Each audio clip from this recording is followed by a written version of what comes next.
푸르른 마음으로 전하는 따뜻한 목소리 AM 1650 라디오 서울에서 여러분의 3월을 함께합니다.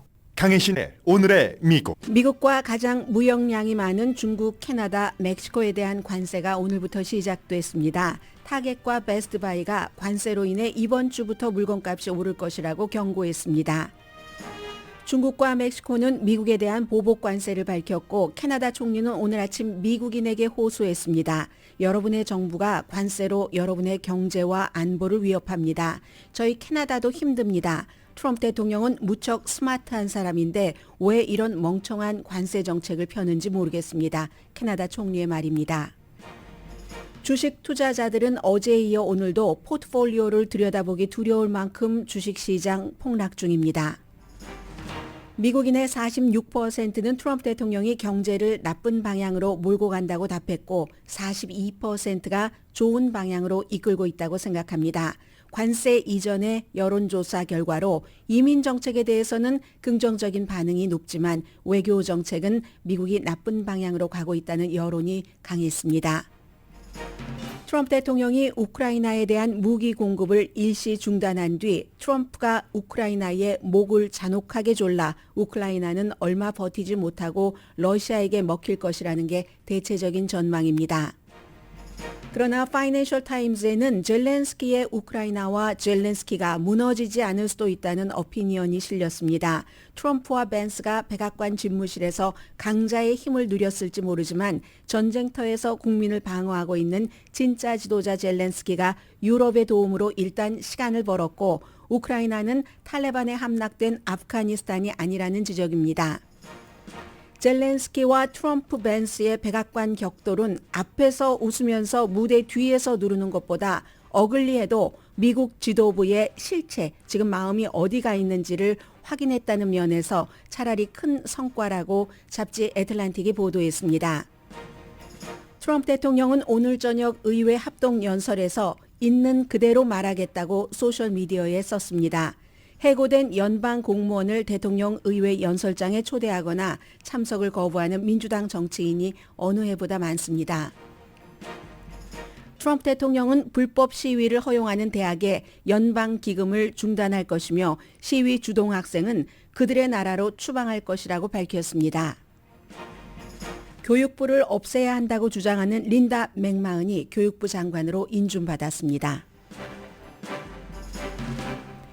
여러분 안녕하십니까? 오늘의 미국 강혜신입니다. 오늘 아침에 이제 요즘 뉴스가 많잖아요. 집에 가서도 뉴스, 앉으나 서나 뉴스 생각하고 사시는 분들 저뿐만이 아니라 많으실 겁니다. 아침에 딱 와서요. 제 마음이 우선 물질도 물질이지만 정신적으로 많이 가서 관세냐 우크라이나냐 물론 뉴스의 타이밍 이런 것으로 보면 관세를 먼저 전해야지 되죠. 그러나 제 마음은 우크라이나 쪽 어떤 그 정신 쪽으로 갔거든요.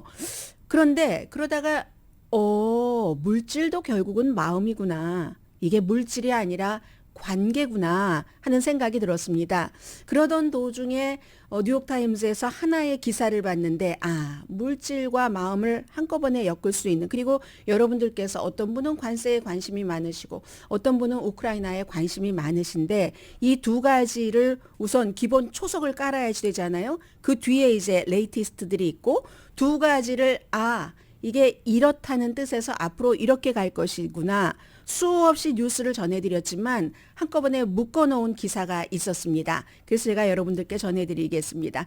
그런데 이제 좀 전에 캐나다 총리가 기자회견, 저스틴 트루도 총리가 기자회견하는 것을 미국에서 전부 생중계를 했거든요. 오늘 새벽 0시 1분부터 0시 0분부터 1초부터 이제 캐나다와 멕시코에 대한 25% 관세, 중국에 대해서 한 달 전에 10%에서 10%를 더 보태서 20%, 오늘 10%까지 합쳐서요.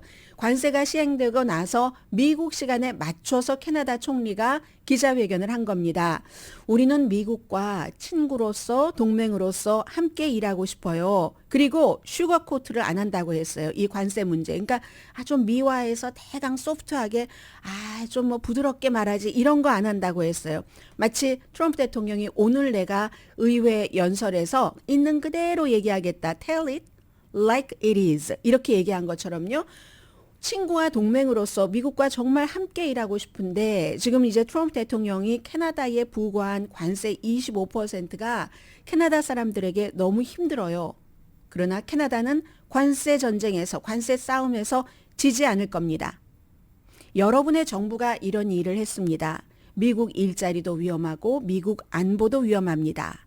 대단히 스마트한 가이가 트럼프 대통령이 왜 이런 멍청한 짓을 하죠? 이렇게 얘기를 했습니다. 이제 잔잔한 것은 뒤에 물건값이라든가 이런 것은 제가 뒤에 말씀드리겠고요. 오늘 또 보니까 왜 트럼프 대통령이 캐나다에 대해서 이런 일을 하지? 트럼프 대통령이 블라디미르 푸틴에 대해서 가깝게 가는 거 물론 맨 앞에 중국을 놓지만 그래도 이상해. 왜 그러지 하고 그 정확한 답이 안 나오잖아요. 캐나다도 마찬가지죠. 캐나다에서 펜타닐이 들어와서 그렇다고 하는데 1%도 안 되는데 캐나다에 왜 그러는가? 캐나다에서 사업을 하다 실패를 한 적이 있어요. 트럼프 대통령이 그것 때문에 그런가? 뭐지? 이런 얘기를 많이 하는데 아무튼 캐나다는 펜타닐에 대해서는 전혀 상관없는데 이제 그 문제로 인해서 보복 관세가 아니라 관세를 받는 거죠.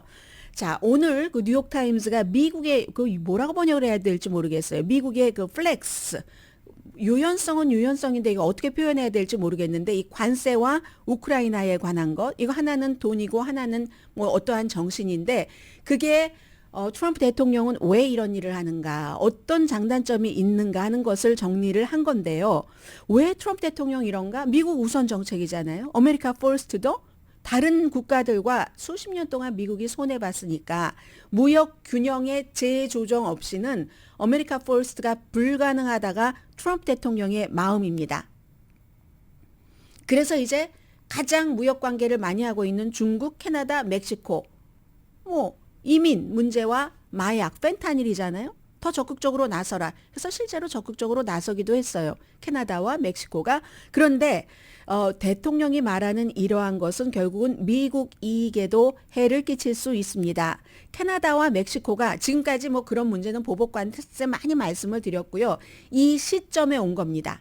캐나다와 멕시코가 미국을 믿을 수 없는 파트너로 생각하고 지금까지는 트럼프 대통령 뭐 비위도 맞추려고 하고 뭐 이렇게 했지만 그렇지만 이걸 아무리 해봐도 안 되는구나. 잘해주면 잘해줄수록 이거 더 내놓으라고 하는구나. 짐을 더 올리는구나. 라고 판단이 된다면 물건을 팔 다른 손님을 찾겠죠? 다른 고객을 찾겠죠? 아니면 심지어 미국의 적국인 지금 중국을 겨냥하기 위해서 모든 일을 한다. 우크라이나 전쟁마저도 이렇게 얘기하고 있는데 그 사람들이 중국과 협력할 가능성이 높다는 겁니다. 미국은 세계 무대에서 고립될 가능성이 역시 동시에 높아지는 거죠. 전반적인 이 무역이라는 것은 무역뿐만이 아니라 동맹 관계에 영향을 미친다. 어제 워렌 버핏이 표현을 했어요. 이거 전쟁이네. 전쟁이고 결국은 세금이네. 물건에 대한 세금. 세일스 텍스는 판매세지만 이건 good. 상품에 대한 상품 세금이네. 이렇게 표현을 하던데 동맹 관계에 영향을 미치는데 다른 나라를 무릎 꿇게 하기 위해서 트럼프 대통령이 이제 우크라이나에 대한 군사 지원 일단 어제 중단한다고 발표를 했잖아요. 세계보건기구에서 WHO에서 탈퇴했습니다. 이런 방식이 단기간 미국의 이익을 강화할 수 있지만 동시에 잠재적인 동맹국을 멀어지게 만들 위험도 있다. 수없이 말씀드리는 건데 지금 이 시점이 거의 데드라인에 왔다는 겁니다. 데드라인에 와서 그 상대방들이 어떤 결정을 내리면 그 다음에는 미국이 컨트롤할 수 있는 게 아닙니다. 미국이 아메리카 퍼스트가 아니라 아메리카 퍼스트는 항상 아메리카 언론이랑도 일치가 되지만 미국 온리라든가 미국만 고립이 될 수 있다는 거죠. 트럼프 대통령이 성공할 수 있다고 지적을 합니다. 그리고 동맹과 친구들이 막 겁을 잔뜩 집어먹고 근데 결국은 사람이 언제까지 이 같은 압박 외교를 견딜 수 있는가? 이 점을 사람들이 결국은 미국이 친구 없고 하면은 뭐 어떤 사람을 크게 흥하게는 할 수 없지만요. 한 사람이 예를 들어서 돌돌돌돌 그 국가들이 돌돌돌돌 뭉쳐서 한 사람 떨궈내는 거는 쉽잖아요. 그런 식의 미국이 그렇게 하려고 하다가 그렇게 당할 수도 있다는 얘기입니다. 아메리카 퍼스트부터 얘기를 하네요. 트럼프 대통령의 접근법은 일부 정책적인 성과를 내는 것 맞습니다. 캐나다와 멕시코가 관세를 피하기 위해서 지난 한 달 동안 많은 양보를 했죠. 멕시코가 북부 국경에 군대를 배치했어요. 그래서 사람들이 이제 못 들어오는 것도 있죠. 물론 미국 내부에서 불법 체류자를 체포한다. 이건 그다지 성과가 없습니다, 지금. 그래서 실제로 많이 안 들어오고 있는 것은 멕시코에서 뭔가를 해주기 때문에 그러는 거고, 멕시코도 미국이 예뻐서 해주는 게 아니라 관세, 이걸 피해보려고 그랬고, 실제로 지난주였었던가요? 무슨 뭐 카르텔 송환해 갔잖아요. 그래서 멕시코에서 조직범죄단들이 굉장히 지금 두려워한다고 하고요. 유럽 국가들도 트럼프 대통령이 잘했어요. 해서 군사비 지출을 나토 국가들도 늘리고 있잖아요. 그랬는데 그 국가들 여전히 지금도 관세를 피하기 위해서 아마 이게 거의 마지막 단계인 것 같습니다. 캐나다 대통령도 친구인데 잘해보고 싶다 노력을 하고 있지만 뭐 그 사이에 멕시코를 통해서 들어오고 있는 이민자들 숫자 줄어들었고 아무튼 그런데 또 다른 외교에서는 러시아에 대해서 너무너무 친근하게 하는 것. 이것도 역시 유럽이 자신들 스스로 방위를 하도록 방위비를 이제 더 많이 지출하는 이런 좋은 효과도 냈지만 트럼프 대통령이 여기서 더 압박을 하면은 역시 미국이 나토에서 탈퇴하고 유럽을 버리는 게 아니라 유럽이 똘똘똘똘 뭉쳐서 미국을 버릴 수도 있다는 얘기입니다. 실제로 중국의 투자가 유럽에도 많이 들어갔습니다. 유럽도 그동안은 수십 년 동안 거의 아마 정확하게는 80년은 분명하게 미국에서 유럽을 많이 봐줬기 때문에 미국이 뭐 중국에 등 돌려 뭐 러시아에 등 돌려 하면 그렇게 해줬지만 아니 미국이 그렇게까지 목을 조르는데 우리 그러면은 중국과 손잡고 살아봐야지 숨통을 트이고 이렇게 될 수 있다는 거죠. 그러면서 시간이 흐르면서 유럽 대륙은 점점 이제 스스로를 방위하게 되는 능력이 있겠죠. 우크라이나에 대한 트럼프 대통령의 조바심은 광물, 히토류를 포함해서 그런 일부를 미국에 달라 이렇게 요구를 하게 됐고, 뭐 그 요구에 대한 것이로 인해서 결국은 백악관에서 격돌까지 있었는데 트럼프 대통령을 지지하시는 분들은 여기에 대해서 찬성하시는 분들이 많은 것 같아요, 지금도. 그런데 중도에 있는 사람이나 아니면 나머지도 미국 국민이죠. 트럼프를 지지하는 사람들 50%도 안 됐어요. 그 지지율이 대통령 선거에서. 그러면 그 사람만을 가지고 국가를 운영하는 게 아니라면은 다른 사람들 의견도 들어야지 되는데 다른 사람들은 이 트럼프 대통령이 성과를 내기 위해서 지금까지 일시 성과입니다. 장기적으로는 어떻게 될지 모르고 그런 성과를 내기 위해서 접근하는 방식이 너무나 거칠었고 너무나 신사스럽지 않았고 혼란스러웠다. 이런 접근 방식을 좋아하지 않는다는 겁니다. 그런데 트럼프 대통령은 과정보다는 결과를 더 중요하게 생각하죠. 강하게 우린 힘이 있기 때문에 힘을 쓸 수 있다. 이 힘으로 아메리카 퍼스트 미국의 이익을 가져올 수 있어. 이렇게 한다는 것이 지금까지 트럼프의 얘기인데 이게 미국의 고립을 자초하고 있다는 겁니다. 이 반대하는 사람들의 주장은 아직 이르다. 처음에 조금 멕시코가 저런다고, 캐나다가 저런다고, 누가 이렇게 조금 해준다고, 무서워서 피하지, 아니 더러워서 피하지, 무섭기도 하고요. 미국은 말씀드리다 보니까. 네. 그런데 이게 다 지금까지처럼 된다는 그렇게 생각하기는 이르다라고 지금은 달래고 있는 중이라는 거예요. 누군 바보라서 뭐 영국 총리나 프랑스 대통령이 바보라서 트럼프에게 와서 굽실거리는 게 아니잖아요. 일본 총리도 마찬가지고. 그러면 이쯤 되면 많은 사람들 젤렌스키도 그랬어야지 하는데 젤렌스키와 힘이 강한 나라 그런 사람들은 다른 거죠. 다르기도 하고 그리고 끝까지 굽실거리대. 지금 우크라이나는 그 끝까지의 라인에 온 거잖아요. 오늘 캐나다 총리가 그 끝까지의 데드라인에 온 것처럼 아니 히토류도 내놔라. 그리고 이 러시아와 우리가 협상한 것에 협상안에 도장을 찍어라. 근데 안보 보장은 못해. 그럼 여기서는 안보 보장을 받는 거죠. 이게 여기까지 데드라인에 온 거죠. 다른 국가들도 일본 총리도 마찬가지예요. 일본 내놔라. 우리 안보 보장 안 해. 뭐도 내놓고 땅도 내놓고 땅은 뭐 옆에 한국에다가 주고 뭐 히토류는 중국에다가 주고 그리고 너희 안보 보장은 못해. 여기 도장 찍어 하면 일본이 하겠어요? 안 하죠. 젤렌스키가 그 같은 입장. 그리고 미국이 지금 지도부가 너무나 변덕스럽기 때문에 이러다가도 또 사람들 생각하잖아요. 아, 이게 다른 사람이라면 몰라도 트럼프 대통령은 이렇게 해놓고도 젤렌스키와 협상할 수 있어. 협상할 수도 있죠. 협상할 수 있다고 보는 사람들이 있어요. 데이빗 브룩스 씨 같은 사람, 뉴욕타임즈의 칼럼니스트, 공화당입니다. 그런 사람.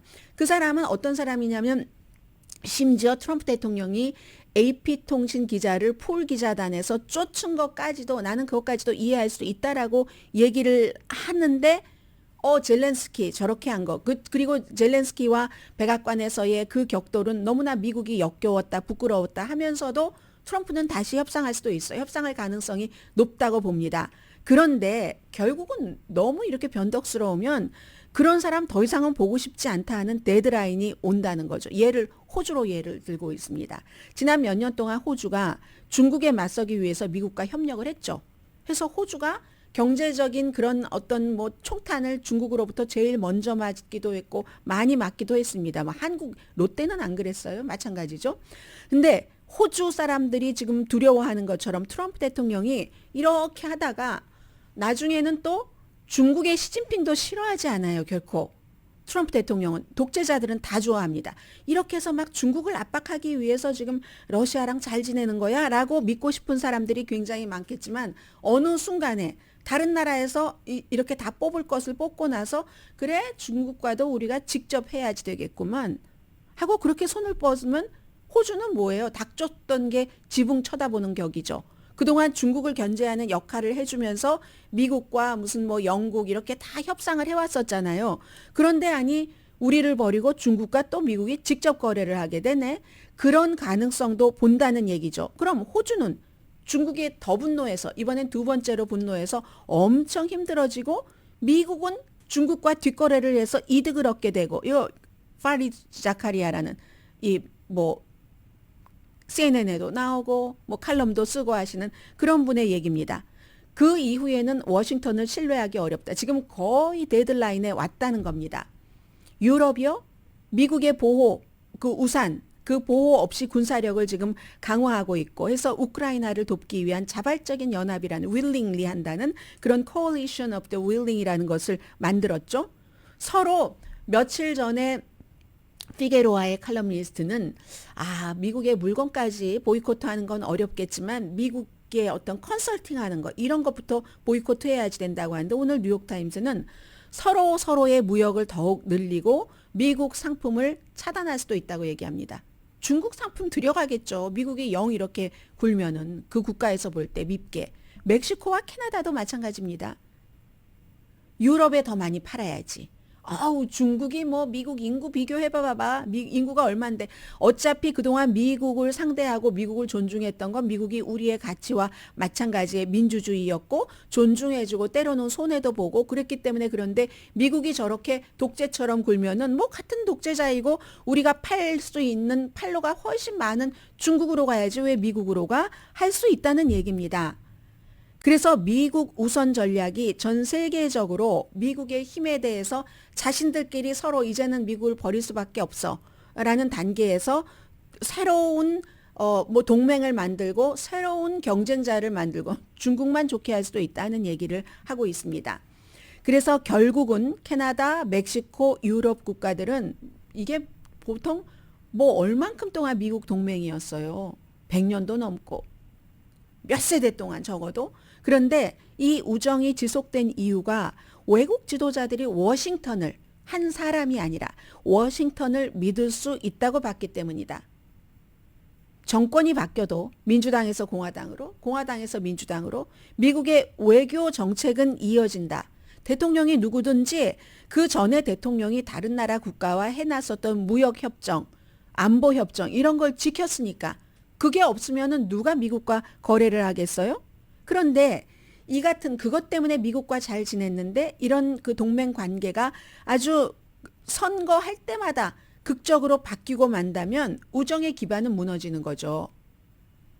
트럼프의 접근법이 역효과를 내고 있다는 징후가 이미 나오고 있다고 지적을 하네요. 유럽의 일부 그런 전문가들은 미국이 더 이상 친구 아닙니다. 경고 많이 하고 있잖아요. 유럽의 지도자들이 특히 신세대 지도자들이. 캐나다 사람들은요. 트럼프가 대통령으로 취임하고 난 뒤에 굉장히 그 캐나다를 사랑하게 되고 반미 감정이 높아졌다는 거죠. 멕시코도 지금 웃고 있는 것도 있어요. 멕시코 사람들이요. 멕시코산 물건 캠페인 이게 엄청나게 지금 아주 뭐라고 하나요? 호응이 좋답니다. 단기적으로도 트럼프 대통령과 젤렌스키 백악관 집무실에서 완전히 고성 그 설전 이후에 그때 이제 이 트럼프의 스타일을 보면서 이게 미국 우선이라기보다는 여러 가지 젤렌스키에 대한 감정도 있었고 또 푸틴에 대한 좋은 감정도 있고 하니까 개인적인 이런 것이 많구나 하는 것을 확인하는 사람들도 있다. 뭐 이런 정도의 얘기거든요. 그래서 언제나 나만 우선. 이 지금 트럼프 대통령의 정책이 아메리카 퍼스트라고 좋아하시는 한국 분들도 굉장히 많아요. 아메리카 퍼스트.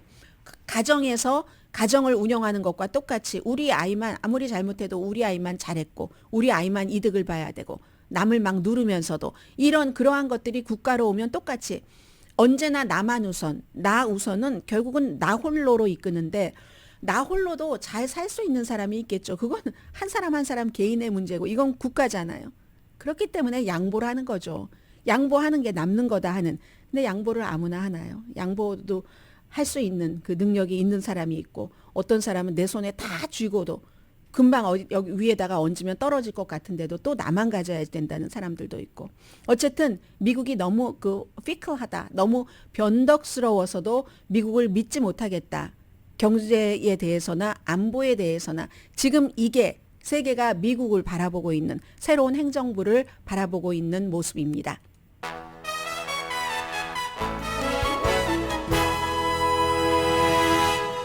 오늘의 미국은 전문가가 추천하는 이민법, 가정법 전문 재인정 종합법률사무소, 제비용자 홈에퀴리 라인업 크레딧, 급한 하드머니도 정말 쉽게 잘하는 융자나라, 최상급 원료, 최고의 기술력, 식약처 인증 건강식품 유한건강생활과 피부세포 성장인자 함유로 누구나 젊어지는 얼굴, 셀리온 화장품 공동후원입니다. 잠시 뒤에는 사람이 이런 생각을 한 사람들이 있어야 돼요. 그래도 진실은 알았잖아.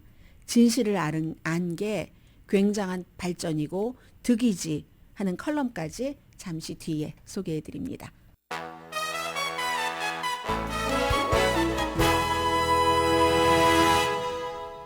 라디오 서울 방송 오늘의 미국 듣고 계십니다. 아마 오늘 로스앤젤레스 시간으로 6시에 대통령이 의회 합동연설을 하게 되는데 거기서 아마 제가 지금부터 말씀드리려고 하는 우크라이나에 대해서 많이 얘기를 하겠죠.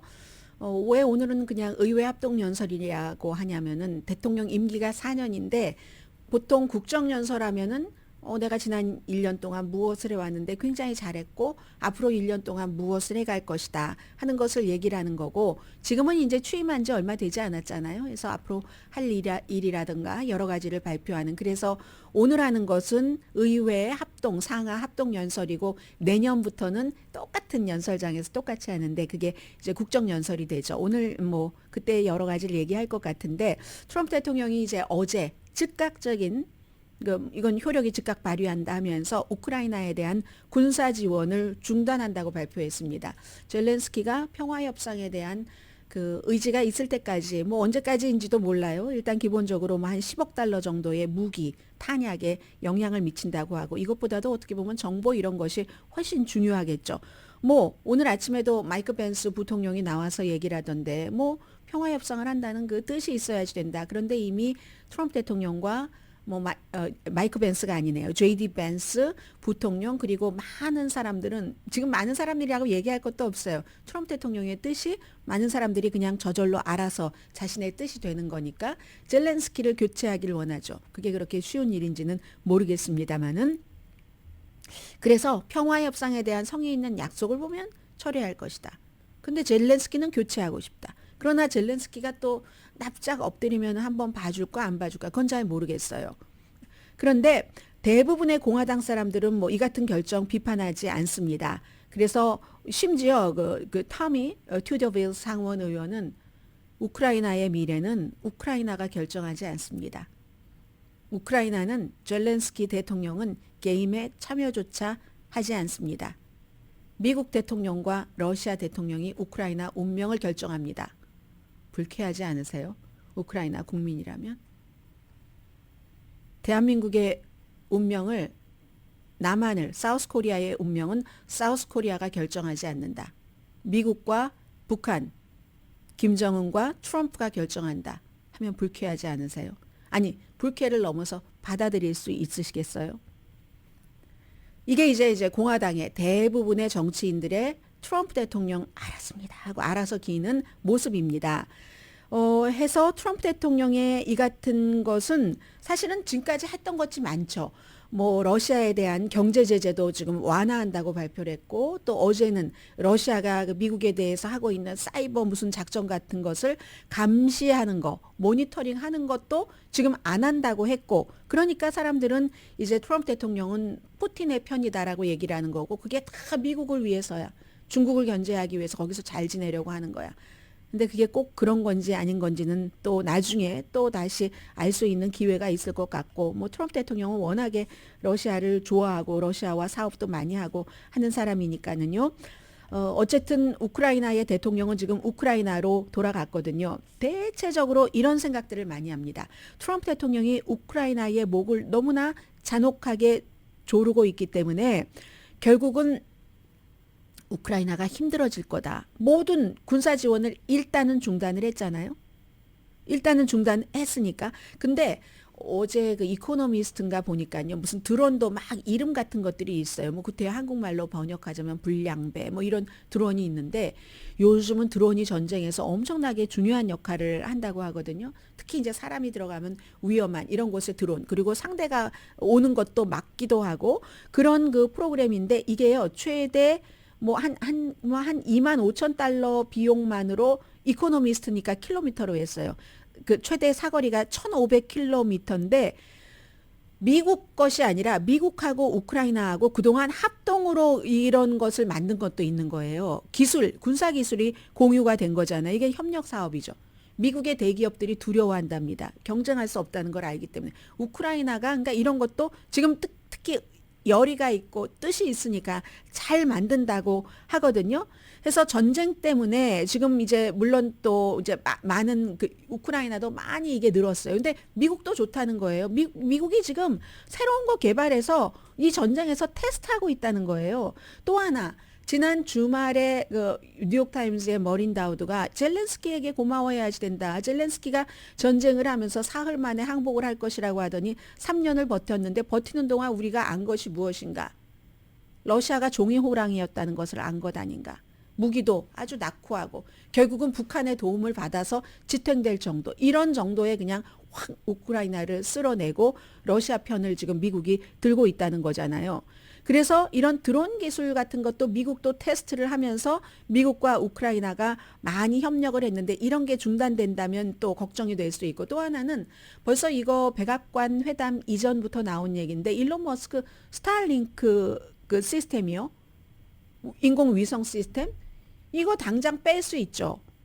빼라 하면 빼는 거죠. 그리고 실제로 우크라이나 전쟁이 일어났을 때 일론 머스크가 그걸 우크라이나에 도와줘서 얼마나 박수를 받아요. 그러다가 결정적인 순간에는 딱 이걸 또 러시아를 도와주네요. 지금은 완전 러시아 쪽으로 갔죠. 이건 정말 중요한 걸 겁니다. 그리고 정보를 공유하는 것. 아무리 우크라이나 군사들이 용맹하고 한다 할지라도 이 결정적으로 어느 순간에 어느 포인트에 뭐 이런 미국이 정보를 주지 않으면 힘들다 하는 것은 있고, 또 패트리어트 미사일 같은 것은 미국만이 그 생산을 할 수 있으니까 그래야지 막 러시아의 초음속 어떤 무기 같은 것도 딱 그 뭐 탄도미사일 같은 것도 요격을 할 수 있는 그런 능력이 있잖아요. 그런 것들이죠. 그런데 아무튼 제일 중요한 것은 미국의 정보다. 이 정보가 북한 무기의 흐름 같은 것도 다 주는 겁니다. 러시아가 이제 새로운 침공을 준비를 할 때, 그리고 러시아가 전쟁 그 어떤 기계, 무기 같은 것을 무게래요. 어디다가 저장을 하는가? 물류, 무슨 그 시스템 같은 것도 쫙 볼 수 있고, 이게 정말 그 중요하다. 그 같은 정보가 제때 딱 오지 않으면 그러면 우크라이나가 굉장히 힘들어지는 것 사실이죠. 사실이긴 한데, 근데 이런 얘기도 하네요. 그 하르키우라고 있죠. 그쪽 조금 북쪽으로 올라가서 여기서 정찰 장교인 데니스 야로슬라우스키 씨가 우크라이나 여단이 미국의 지원이 끊겨도 지금까지는 다 한 달 못 버틸 거야. 이런 얘기잖아요. 미래의 러시아의 공세에 저항을 할 수도 있다. 물론 좀 빠지고 뒤로 물러나고 쇠퇴하고 후퇴할 수 있지만 엄청난 사람들이 예상하고 있는 비극은 없을 수도 있다 하는 얘기를 합니다. 물론 심리적인 타격은 엄청 크죠. 이미 심리적인 타격이 컸죠. 그리고 마치 미국이 배신하는 것 아니야. 우리 보러 핵무기 다 포기하라 그래서 포기했더니 지켜주지도 않고 이거 뭐야 이런 얘기를 하고는 있지만 그러나 이 밀리터리 테크의 분야에 굉장히 유명하신 분이래요. 세르이 코슈만이라는 이런 분이 우크라이나 사람이에요. 만약에 미국이 우크라이나를 무기 지원 같은 것을 오랫동안 안 하면 이건 뭐 서방 세계 유럽에도 다 해를 끼치는 거고 이미 러시아만 지금 웃고 있잖아요. 그리고 미국도 나쁘다. 미국도 여기서 지금 테스트하고 있는 거잖아. 자체 능력도 개발을 하고 그냥 실험실에서 컴퓨터로 개발하는 것하고 실전에 쓰는 거하고 똑같아? 그렇지 않아도 러시아가 종이호랑이라는 것이 다 드러났는데 이런 참에 미국도 지금 발전하고 있는 거잖아. 이렇게 얘기를 합니다. 그래서 이제 어쨌든 만약에 미국이 이거를 그렇게 하지 않으면은 우크라이나뿐만이 아니라 서방 세계 모든 사람들이 그야말로 패자가 루저가 될 것이다. 근데 트럼프는 상관하지 않을지 모르죠. 미국만 살고 러시아만 살면 된다. 이렇게 생각할지도 모르는 겁니다.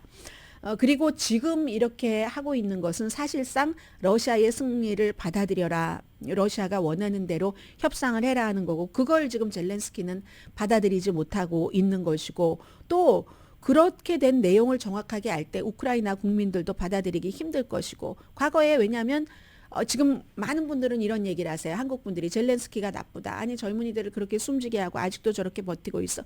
왜 버티고 있느냐. 여러분들이 러시아 치하에서 우크라이나 사람으로 살아보셨습니까? 우크라이나 사람들은 그 경험이 있는 겁니다. 그리고 많은 동구권에서 우크라이나를 돕는 것도 구소련이 무너지기 전에 그 소련 치하에서 가족을 갈라놓고 암살하고 등등 이걸 다시 겪고 싶지 않은 겁니다. 죽어도 공산당은 싫어요라고 얘기하시는 분들은 아마 우크라이나를 그런 면에서 봐주시면 좋을 것 같습니다. 그런 게 다시 올 것이 뻔한데 그걸 우리가 어떻게 참지? 내 아이들에게 어떻게 주지? 하는 그런 거고요. 그리고 이 내용은 파이낸셜 타임즈에 파이낸셜 타임즈에 실린 기고문인데요. 이 기고문을 이분은 제가 여러분들께 가끔은 소개를 해드리는 분인데 지금까지 미국이 우크라이나를 버릴 때 거기에 대한 생각이 다른 사람들과 조금 달라서 제가 이제 조금 전해드리겠습니다. 좀 짧게 전해드려야지 될 것 같아요. 시간 관계상. 요거 좀 나와주지. 왜 안 나오고 그러는가요? 네, 기디온 레츠만 씨 제가 가끔 소개를 해드리잖아요. 자, 다르다는 게 무엇인가? 지금까지 러시아 군인 한 40만 명 정도가 숨지거나 다쳤다고 하고 그 대가로 우크라이나 땅 그다지 많이 얻지 않았어요. 그런데 지금 트럼프 대통령과 벤스와 젤렌스키가 백악관에서 완전히 격돌함으로 인해서 영국의 그 스타머 총리와 프랑스의 마크롱 대통령이 푸틴으로부터 일시적으로 외교적인 주도권은 약간 빼앗을 수도 있다라고 보고 있습니다. 유럽 국가들이 그것만으로 안 돼. 미국 지원 없이 어떻게 돼라고 얘기를 하지만 어쨌든 협력해서 평화 제안이라는 것을 내놨고 그리고 트럼프도 우크라이나의 평화를 미국과 러시아만이 하겠어. 유럽이 이 정도까지 개입하지 않았으면 그렇게 주장을 할 수 있는데 그 주장을 하기가 조금 어려워졌다는 거예요. 그리고 지금 러시아가 원하는 것은요. 가장 좋은 결과는 우크라이나 전체를 완전히 땅 전체를 갖는 것보다 정복이죠. 이런 때는. 예전에 야만의 지금 이미 야만의 시대가 돼가고 있지만 야만의 시대의 정복자의 마인드로 정복하는 거 이거 원치 않습니다. 그거 능력이 안 되죠. 우크라이나 전체를 정복해서 뭘 하겠어요. 그러니까 몇몇 사람만 관심만 심어두면 되는 거예요. 푸틴의 입맛에 맞게 그 구역을 딱 떼주고 네가 여기서 부정부패를 하던 뭘 하던 과거에 크림반도처럼 다 해서 이렇게 조공이나 바치고 잘해. 어차피 너희는 러시아 거야. 이것을 러시아가 원하고 트럼프도 그걸 지지하고 젤렌스키 저렇게 뻣뻣한데 트럼프에게도 뻣뻣한데 푸틴에게 알아서 기겠어요? 안 기죠. 해서 정권 교체를 지금 얘기하는 거다. 푸틴이 지금 트럼프의 지지를 받아서 이미 우크라이나 내부에서 우크라이나 사람들을 조작을 해서 막 이런 선거를 다시 해서 자신의 푸드를 거기다가 이렇게 꼽아 놓는 것을 추진하고 있다고 이분은 얘기를 합니다. 그러나 그 엄청난 간섭조차도 젤렌스키 이 사람을 내쫓기에 충분하지 않을 수가 있다. 오히려 백악관이 도왔다는 거예요. 우크라이나 내부에서는 대통령을 중심으로 많이 지금 모이고 있거든요. 그 전에도 뭐 한 60% 가까이 지지를 받고 있었지만 전쟁 초기에 90% 이상보단 내려왔지만 이것은 어떻게 보면은 뭐 득과 실이 있는데 이건 트럼프 벤스 측이 그날 했던 그 일로 인해서 젤렌스키의 플러스가 되는 것, 마이너스가 되는 건 당장 이렇게 무기 안 줘 하는 것을 할 수 있었다는 거. 그러나 언제까지 기기만 했어도 이 무기 지원 중단은 아마 됐을 겁니다. 이미 전에 또 6개월 동안 트럼프 대통령이 대통령 아니었을 때 공화당에게 그거 해주지 말라고 해서 우크라이나에 6개월 동안 새로운 무기가 들어가지 못했던 적이 있습니다. 2023년이었습니다. 그래서 젤렌스키는 이 백악관 집무실에서 트럼프 벤스에 맞서면서 다른 지도자들을 미국의 대통령, 부통령이 짓밟을 때 그 압력을 견뎌낼 수 있다는 것을 다시 보여줬습니다.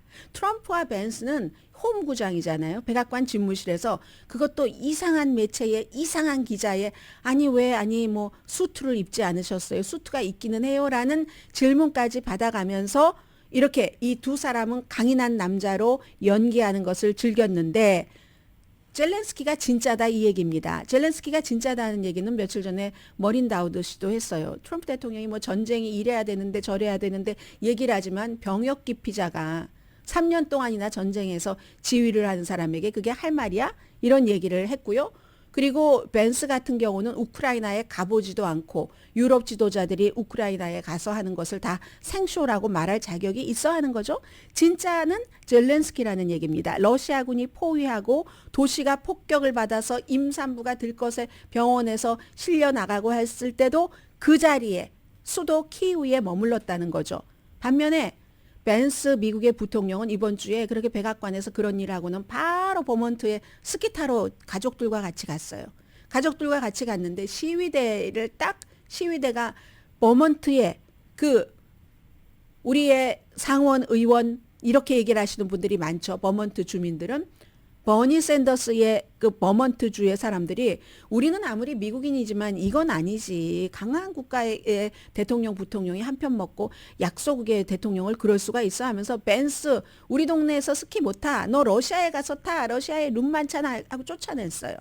그래서 비밀 장소로 숨어버렸죠. 이런 사람들이 지도자 대장이 아니다라고 얘기를 합니다. 또 하나 이분이 아주 중요하게 파이낸셜 타임스 칼럼이에요. 지적한 것은 서구의 상상력, 전쟁에 대한 접근 방식은 2021년도에 탈레반에 의해서 아프가니스탄이 함락된 것. 그때부터 이제 미군 탈출하고 이때부터 바이든 대통령이 내려갔고 지지율 엄청. 근데 그 협상은요. 그 미국인이 철수할 수밖에 없었던 것은 트럼프가 대통령 당시에 탈레반과 아프가니스탄이 아니라 탈레반과 맺어놓은 협정에 의해서 그렇게 한 겁니다. 그런데 이 칼럼니스트는 젤렌스키의 우크라이나는 탈레반에게 굴복하고만 아프가니스탄이 아니다. 젤렌스키의 수도 키예브는 아프가니스탄의 수도 카불이 아니다. 지금 젤렌스키 나라 우크라이나가 위험한 상황에 처한 건 맞다.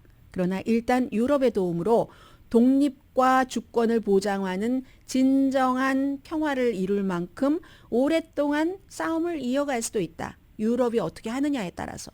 이렇게 보면 이거는 지난주에 이코노미스트가 칼럼을 쓴 것과 비슷하죠. 분명한 건 미국의 도움 없이 너무너무 힘든 것 사실입니다. 그런데 전쟁이 처음에 시작했을 때도 사흘 안에 무너져 하는데 3년을 지금 견뎌왔어요. 기적이라는 것도 있을 수 있고 아닐 수도 있고 그럴 수도 있지만 해보지도 않을 수는 없는 거죠. 그리고 무역과 마찬가지로 내가 아무리 기어도 이 사람은 그냥 영원히 푸틴 편이야. 이런 생각이 들 때는 그냥 알아서 기고 그 길을 택하느냐 아니면 한번 국가를 자존심 있게 지킨다고 저항을 해보느냐. 이 선택이 젤렌스키와 유럽에게 있어야지 되는 시점이죠.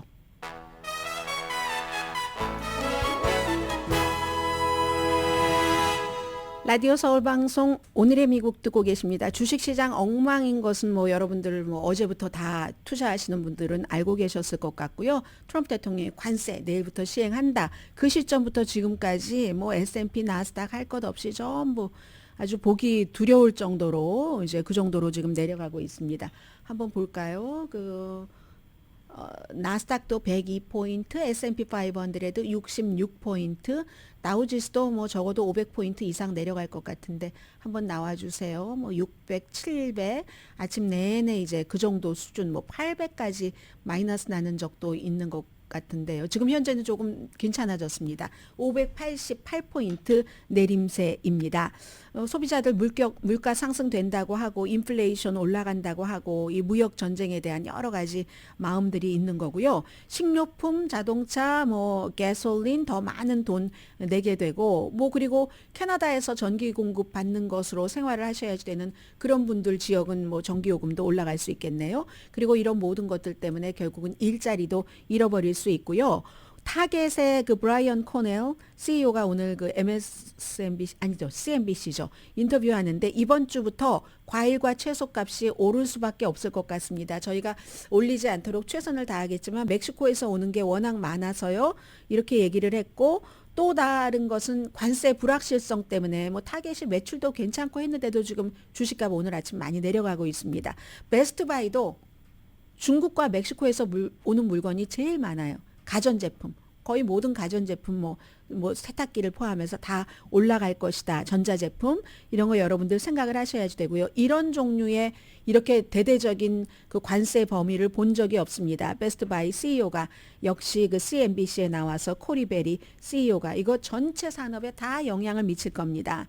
이렇게 얘기를 하는데요. 트럭도 마찬가지고 자동차, 전화기 엄청 오르겠네요. 그리고 방송 장비 뭐 원유, 뭐 배터리 등등등. 중국도 트럼프 관세 부과되고 나서 바로 닭고기, 뭐 옥수수, 면화, 미국에서 수입되는 거 15% 관세, 보복 관세죠. 부과했고 또 미국 기업에 대한 무슨 뭐 판매 이런 아무튼 너무너무 지금 많아요. 처음이니까 서로가 미국에서도 조정을 해야지 될 품목이나 이런 게 있고 또 보복 관세를 붙이는 중국, 캐나다, 멕시코도 마찬가지입니다. 캐나다도 300억 달러 규모 미국 상품에 25% 똑같이 관세 적용했고요. 앞으로 이거 굉장히 확대할 것이라고 하거든요.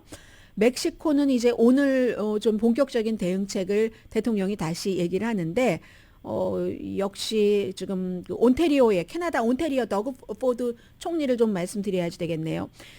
그들이 온태리오를 힘들게 하면 나는 웃는 얼굴로 그들의 에너지를 차단하는 것을 포함해서 뭐든지 한다. 미국에 대해서. 그리고 아니 미국도 우리 에너지에 의존을 하잖아. 수입을 해야지만 되는 에너지는 캐나다에서 뭐 60% 이상 오죠. 그들도 고통을 느껴야지. 우리를 강하게 공격하면 나는 2배로 강하게 대응을 할 거야. 달러 대 달러야. 1달러어치 하면 우리도 1달러어치 뭐 이런 식으로 얘기를 합니다. 그리고 각 주가 캐나다도 다 어떤 권한을 갖고 있지만 이건 연방과 우리가 힘을 아주 뭉쳐줘요. 다른 나라 애국심을 엄청 지금 높여주고 있습니다. 우리가 이 관세 전쟁을 시작하지 않았지만 이 관세 전쟁에서 이길 거다. 그리고 여기에 또 있잖아요. 뭐 알루미늄 무슨 관세 이런 것도 있고 또 4월 2일부터는 상호 관세. 그 나라 대 나라로 얼마큼 하느냐 이런 관세도 있기 때문에 제조업체가 지금 누군가들이 신규 주문을 안 한대요. 어떻게 될지 모르니까 불확실성 때문에 그렇다고 하고요. 경제에 대한 미국인의 생각 좀 말씀드리죠. 46%가 트럼프 대통령이 미국 경제를 약화시킨다. 42%가 나은 방향으로 이끈다. 11%는 별 변화 없다. 뉴욕 아니요. NPR, PBS, 마리스트 공동 여론조사. 여론조사 업계에서는 탑인 여론조사 결과입니다. 그리고 이건 오늘 관세 시행 이전에 2월 말에 시행됐던 여론조사 결과거든요. 해서 인플레이션, 일자리, 뭐 내가 물건을 이 돈 갖고 얼만큼 살 수 있는가 이런 걸 소비자들이 굉장히 중요하게 생각했고요. 트럼프가 이끄는 국가의 방향이 더 나은 방향으로 가고 있다. 45%. 방향이 나빠. 48%, 7%는 아예 똑같아. 이런 얘기를 했고요. 긍정적인 것을 조금 보면은요. 이민 정책에 대해서 47%가 이거 잘하고 있어. 근데 43%는 아니야. 10%는 뭐 아무것도 변화 없는데 이런 생각. 그런데 외교는 49%가 이거 참 나쁘게 한다. 44%가 긍정적으로 변화시키고 있대. 뭐 이런 정도로 얘기를 했습니다. 2월 24일부터 26일까지 1694명을 대상으로 해서 오차 범위는 2.8%포인트입니다. 국정연설이 아니라 의회 합동연설과 그에 따른 여러 뉴스 좀 전해드려야지 되겠네요.